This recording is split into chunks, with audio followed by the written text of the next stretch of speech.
ఒక అపోస్తలు అనబడుతున్న వారు తన తరము వారికి సేవ చేసి నిద్రించారే, మరి నీ తరములో ఉన్న నీవు ఎంతమందికి వాక్యం చెప్పి చనిపోతున్నావు చెప్పు? దేవుడిచ్చిన దీర్ఘ ఆయుష్కాలానికి నువ్వేం చేయాలా? లెక్క చెప్పాలి. ఖచ్చితంగా లెక్క చెప్పాలి. 70 సంవత్సరాలు ఇచ్చాను రా నాయన నీకు, ఏం చేస్తావు నా గురించి అని చెప్పంటే, నేనేం చేయలేదు అంటే నువ్వు నేనిచ్చినటువంటి దీర్ఘ ఆయుష్కాలాన్ని వ్యర్థపాలు చేశావు గనక ఇదిగో నీ కొరకు నరకం, అగ్నిగుండం సిద్ధపరచబడింది. వెళ్ళు, అక్కడ వెళ్ళు.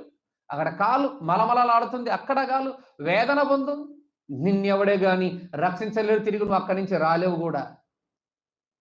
దేవుడు ఇచ్చినటువంటి ఆయుష్కాలం అంటుండే ఇక్కడ సామెతల గ్రంథం 9వ అధ్యాయం 11వ వచనం. ప్రియులారా, సామెతల గ్రంథం 9వ అధ్యాయం 11వ వచనం, నా వలన నీకు దీర్ఘాయువు కలుగును. ఒక అబ్రహాముకు దేవుడిచ్చిన దీర్ఘాయువు దేవుడే, ఒక నోవాహుకు ఆయుష్కాలం ఇచ్చింది దేవుడే, ఒక స్టెఫనుకు ఆయుష్కాలం ఇచ్చింది దేవుడే.